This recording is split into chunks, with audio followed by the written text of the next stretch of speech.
Chapter 1 Kausar Believers, be upright bearers of witness for Allah, and do not let the enmity of any people move you to deviate from justice. Act justly, that is nearer to God fearing. And fear Allah. Surely Allah is well aware of what you do. Quran 5:8 Al-Ma'idah. Mars ain't the kind of place to raise your kids. In fact, it's cold as hell. And there's no one there to raise them, if you did. Elton John, Rocket Man. Thursday, MD plus 14, 2048, 10:15, 1850 UTC. Assalamu alaikum, Yasmin, I sighed, collapsing into my deep dish plush chair. You can't imagine how glad I am to have you around. Nonsense, Yasmin chirped back. You know I'm always here, right? Your advocate for sabr, mercy, ihsan, and nurturing, remember? I looked around my cabin, orienting myself properly for the first time since bustling in. You're a dear all the same, I cooed, as I scanned the room for an attractor. Anything powerful enough to drag me back out of my fuzzy nest. I knew I should have splurged my credits on something more functional when I signed up. The background hum of Al Huda's engines threatened to lull me to sleep before I could crawl to my bunk. Actually, there was something, I said, sinking deeper into the chair.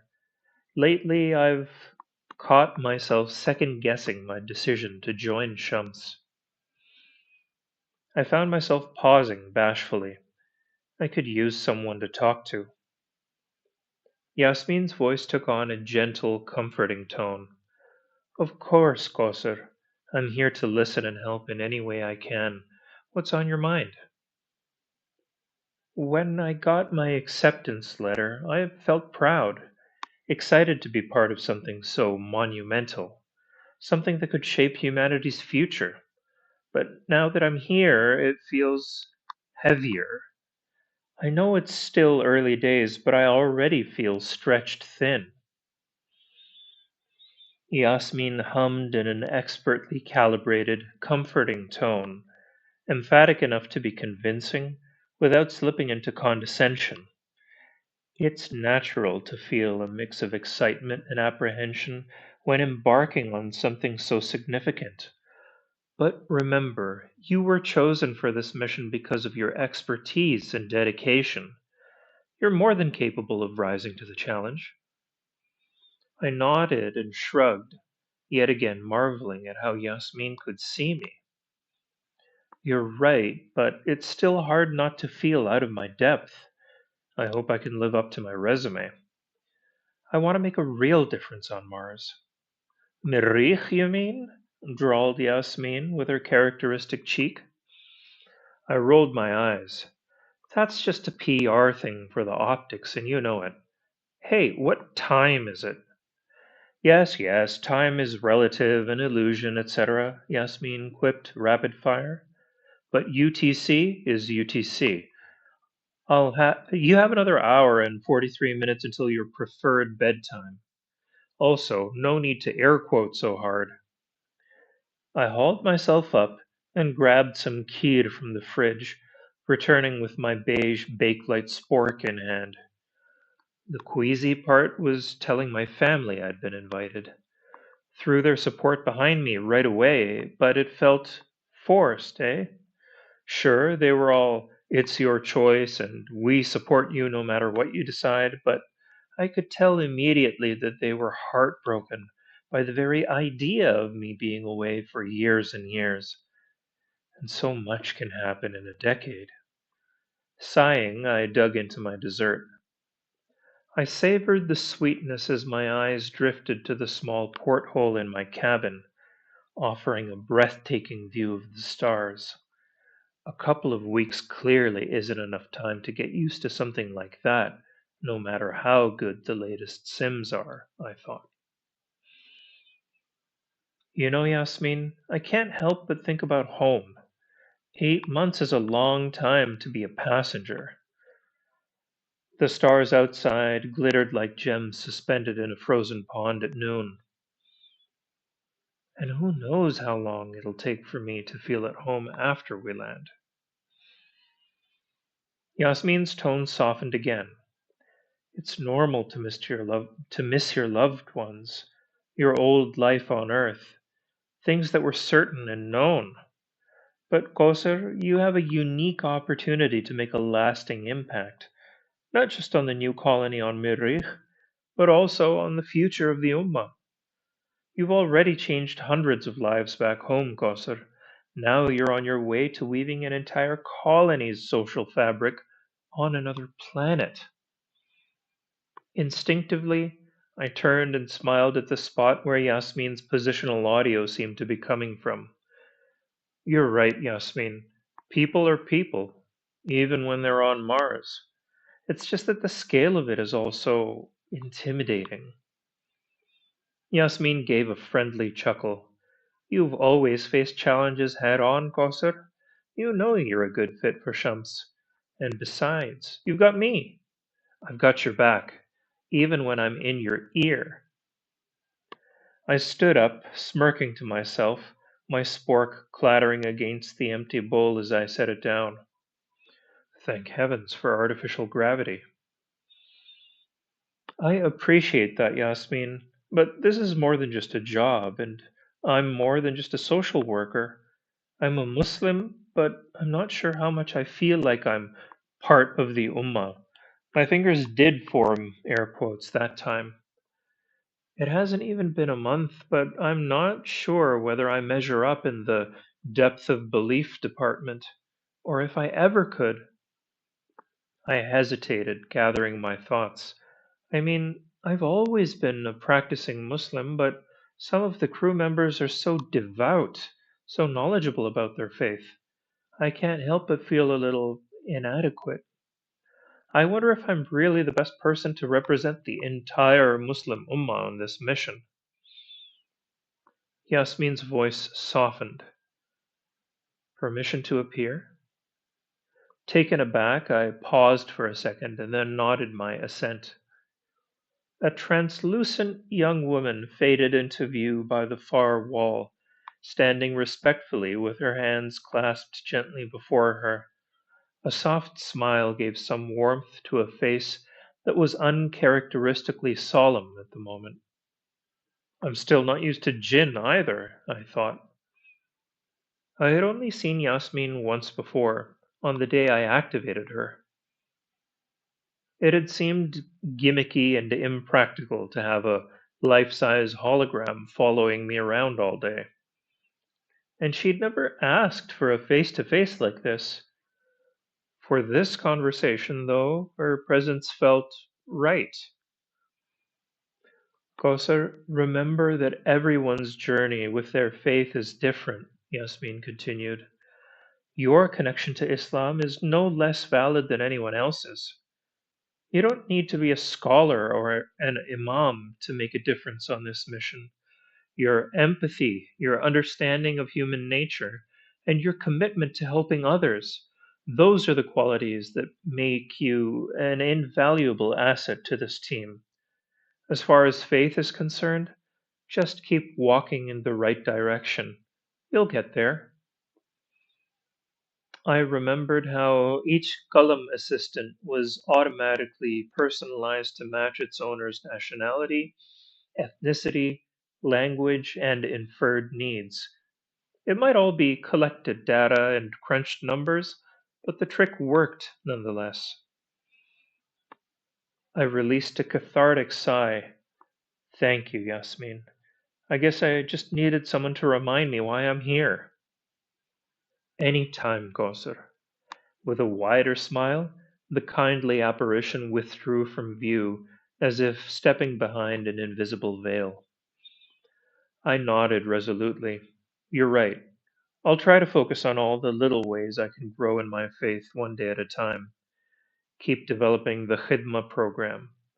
Speaking of which, I should spend some time on the revised mental health protocols for Mehnaz before I turn in. I did a few lazy quad stretches as I made my way across the Afghan rug. Bringing it up now, said Yasmin. We had just begun working on the summarized BSI results. I settled into my workstation, glancing at the Surah al Falak that I had painted during quarantine at Bekonur. I let the azure calligraphy hold my gaze as it leapt off the canvas, offsetting the pink clouds that peeked from behind the verses. Going to Jummah tomorrow felt a bit less like an external obligation.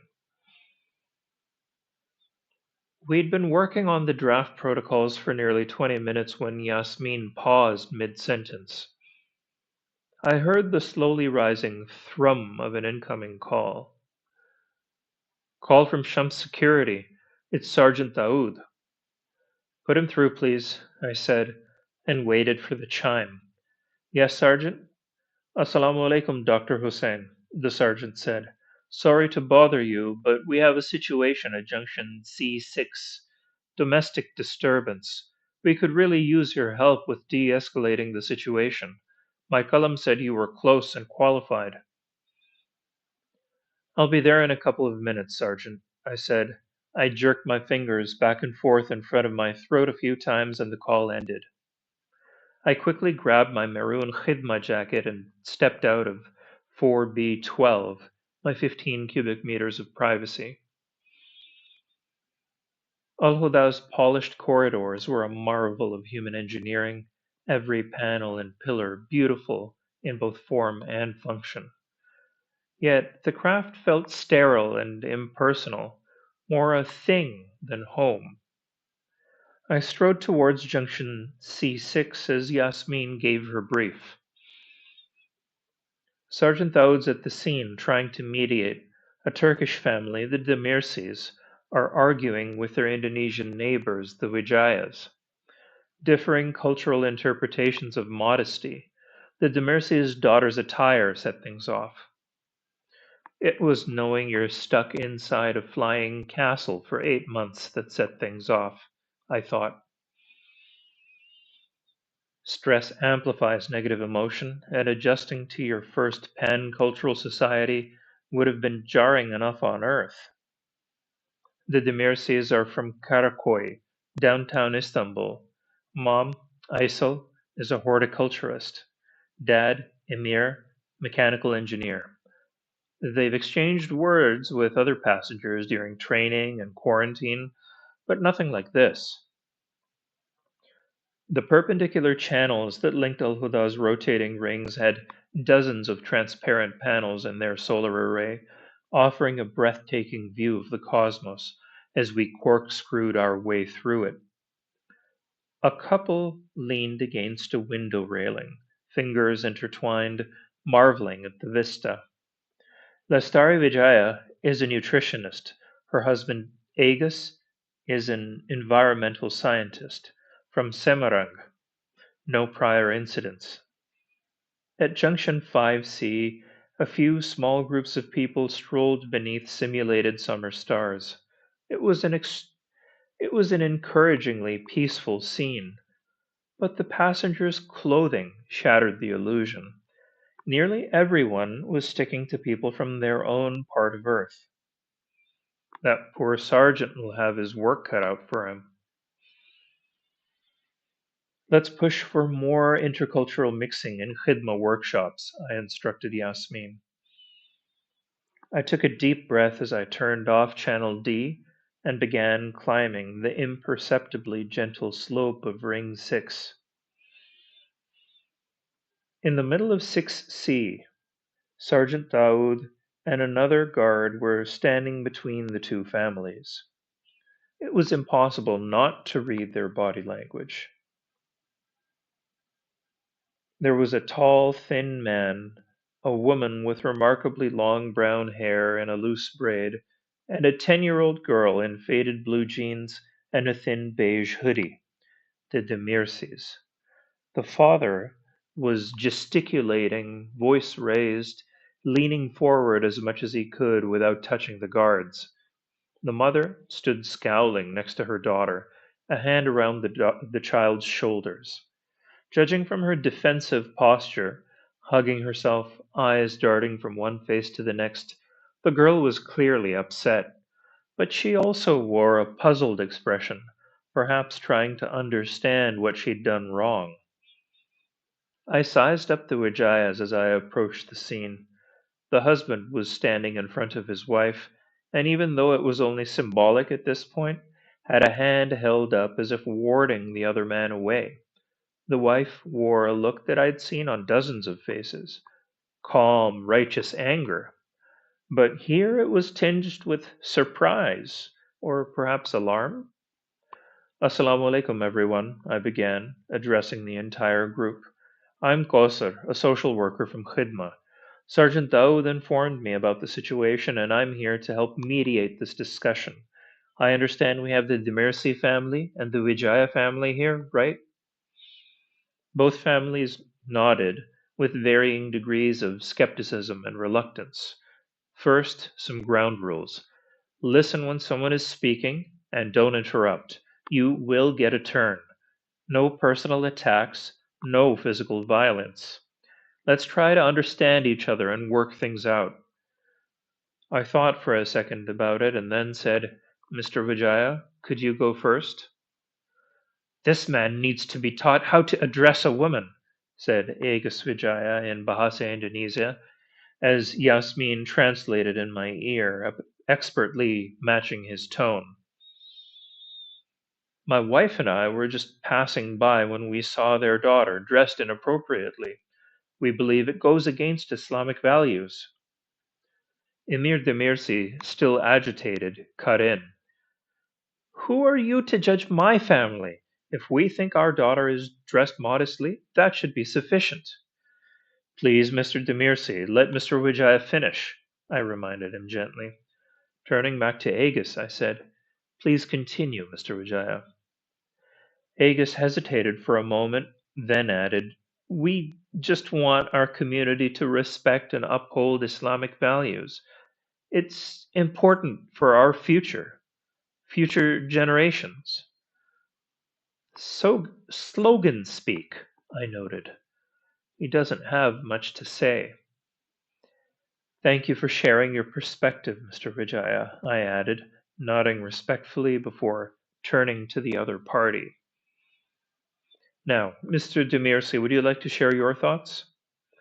Emir Demirsi took a deep breath. Yes, her clothing might be different from what you're used to, but in our culture, there's nothing wrong with how our daughter's dressed. We believe in maintaining Islamic values too, but Turkey has different norms than. Sorry, where are you from? Indonesia, Agus supplied carefully, not unaware of Emir's casual condescension. Quick, point to the gap. I feel like we all have a lot to learn from each other. Within Islam, each culture has its own take on modesty. Our own perspective will always feel like the one that's right. But as Muslims, we are encouraged to seek justice and fairness, including being respectful of these differences. I glanced at both men and saw tacit agreement in their eyes. Let's work together to maintain harmony in our new lives, I suggested. I'm organizing a community workshop on Tuesday where we can all learn about cross cultural differences in the way Islam is practiced. I hope to see all of you in attendance. My gaze shifted from face to face. I caught a furtive exchange of glances between the two women. Aisel Demirsi spoke next, her eyebrows bunched together in a scowl of frustration. Are we being forced to attend? Why does this feel like indoctrination? We wanted to come to Mars to live the life we wanted. I shook my head slowly in reassurance. No, nobody's forcing you. I just think that 1,800 people might sound like a lot, but it isn't. Weaving the social fabric of our colony doesn't start when we get to Mars. We need to get along for ourselves, for our families, for the colony's future. That makes it extra important to get this right from the start. I clearly had their attention. Brows smoothed, glances relaxed. Only the security staff still held a posture of vigilance. Because of the demands of this journey, you can be sure that no passenger aboard Al Huda is unintelligent. Not one. As you also know, we all share our faith, regardless of surface differences, and that makes us brothers and sisters. If you used to think that was flowery language, or an unachievable ideal, or an optional objective when you were on Earth, there are two things you need to know. One, you were wrong then. Two, you're extremely wrong now. That produced a few blinks from the four adults.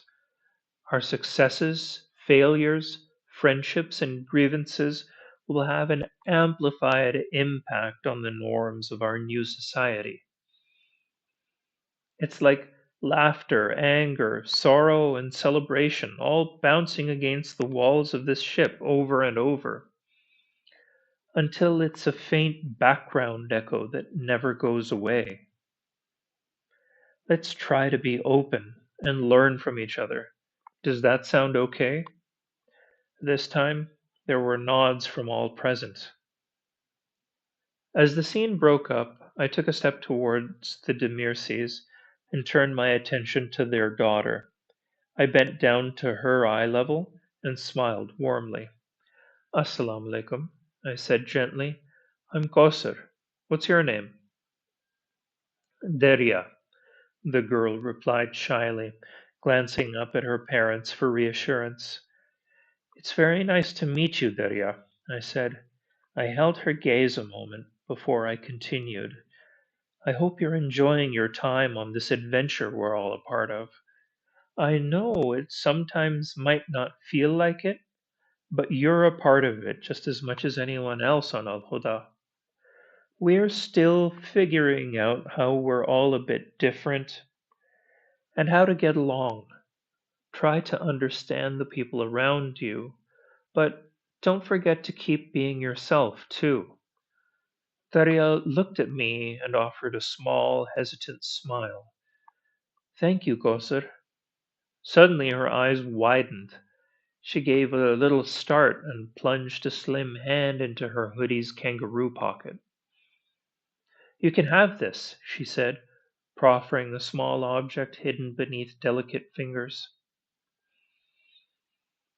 I straightened myself, beamed back at the nervous girl, and accepted the walnut sized gift.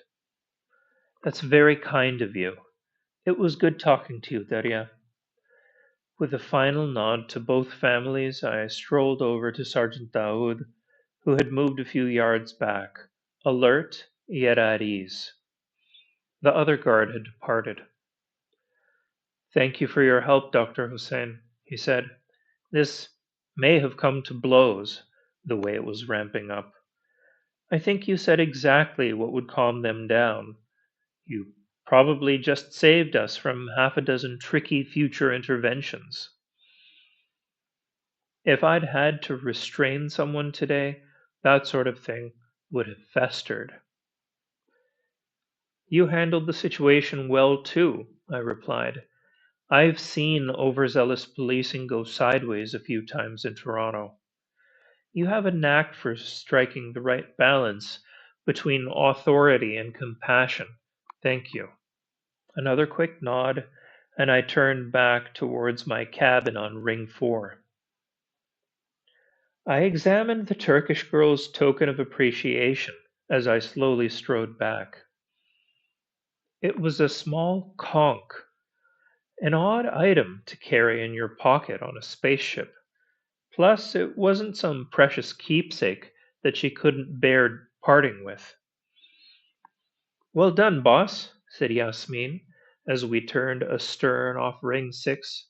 You've got this. I suppose I do, I thought, yawning into my elbow. I'll need to set aside some time tomorrow so we can plan for the workshop I just dreamed up for Tuesday. I ran my fingers along the small shell's spikes and crenellations. It felt more jagged than it looked.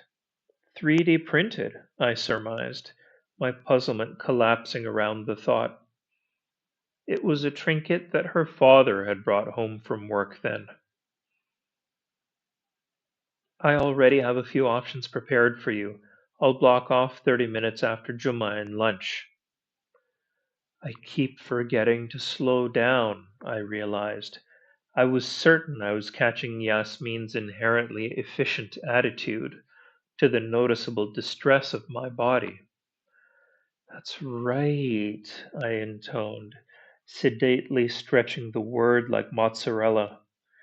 Gotta get used to these 4-day work weeks. Your fortnightly vid message window closes in 4 days, Yasmin offered gently. If you're sending anything to your family, tomorrow's the best time. My grip on the fake conch tightened. Let's not, I said. Or snapped, perhaps? Get a grip, girl, I heard my mother chide from a million miles away. I slowed, then stopped. The lush flora of 5C danced at the edge of my vision. I walked over to that side of the junction, permitting the green sea of fruit and fern to soften my sudden psychic spike. Composure regained, I tugged at my jacket's lapels and then continued toward my cabin at a more deliberate pace. Al Huda slid my cabin door open just as it came into view. Not tomorrow, anyway. Maybe after we've brainstormed the workshop. I need some time to unwind. I'll give you an extra 30 minutes before your alarm, Yasmin muttered. For the second time that day, I gave myself permission to feel the day's accrued fatigue. Thanks, Yasmin, I hummed, already reaching for a drink of water as my door slid shut behind me with a faint blip. As I took a sip, I heard I held to my ear Deria's pixelated facsimile of a sea creature's carapace. The small spiral sounded like the rush of the past colliding with the future. It was the radio static on my grandfather's ancient car stereo, mixed with the deafening silence of the interplanetary void. For the record, you're an angel.